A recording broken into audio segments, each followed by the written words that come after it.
I've worked with so many young people, musicians who've all been told, like, all right, if you don't do this over the next 12 months, you're not going to make it. Yeah.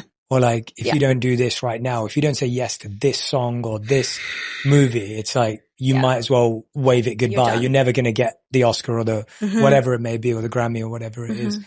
And I can't imagine being a young person. Like I'm 37 now, and you process ideas like that differently. Yeah. But if you're in your teens or even 20s, and maybe even 30s, but you process those statements with so much gravitas, especially when it's someone of influence and power saying it to you. And it feels like being surrounded by people who really believe in you and your longevity and your art but that's hard to find. It is. It's hard to find. And, you know, I had a wonderful team. Like I really did.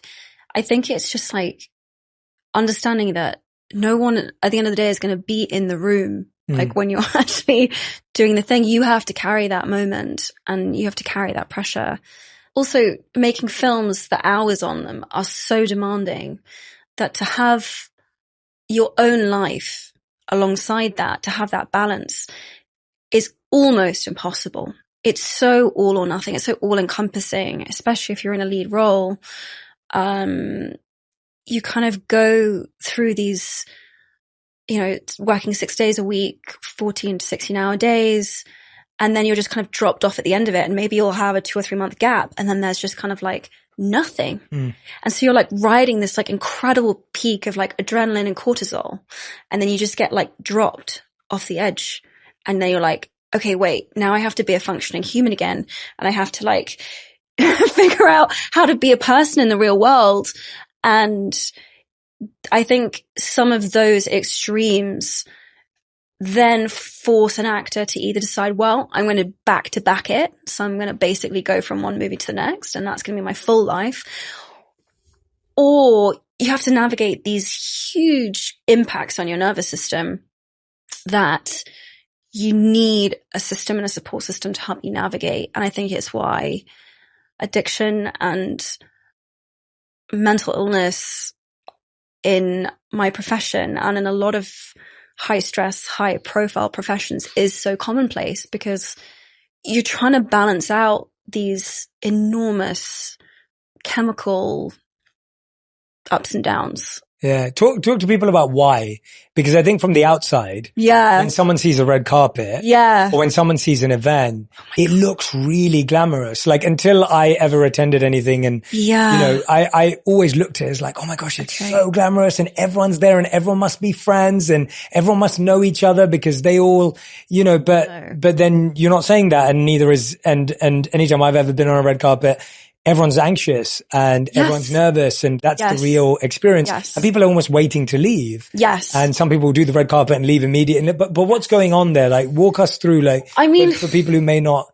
I think the first step is to just understand, even though you're wearing an incredibly glamorous dress and you're there to do something exciting, I don't think there's anything that can make it not weird that people are screaming at the top of their lungs. Like it just, everything in your body says something's wrong. Like people are screaming, something's wrong.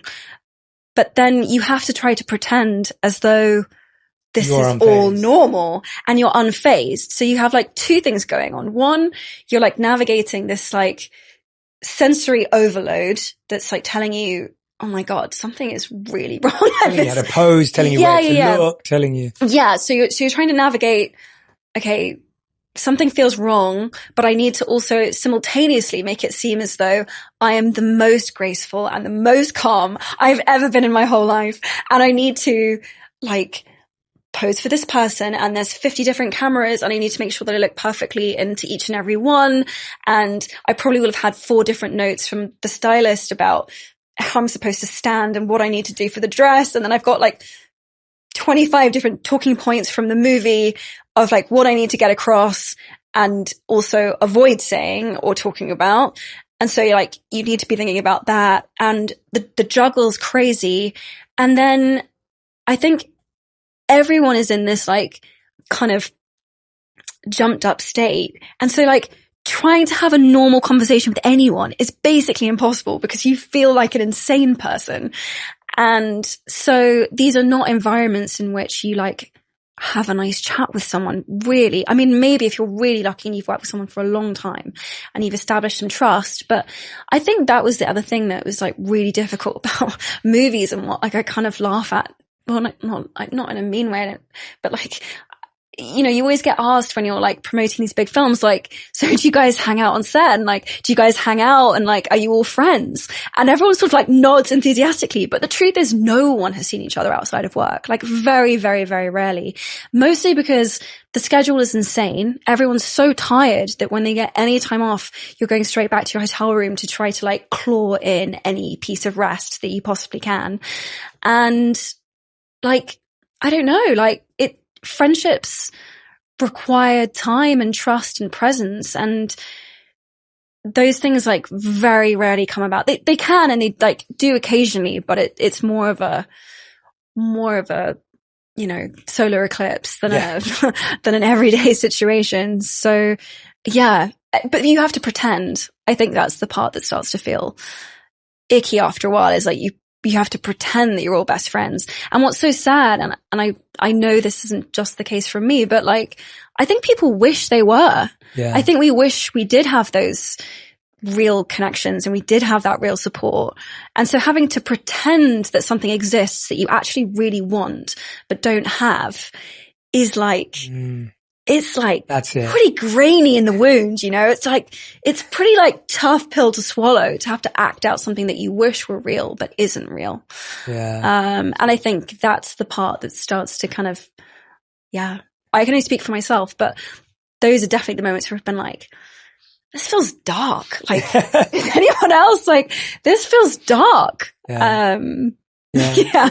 And there's such a real reminder that it's still work. And it's almost like asking anyone who works at any company and saying, hey, do you hang out with your team after work every night? And the answer is probably no. Yeah, no, everyone wants to go home to their family. And maybe you've got a couple of friends at work. And it's wonderful if you have a friend at work that you work out with or see after hours, but you're not hanging out as the whole crew. It's very unlikely. 100%.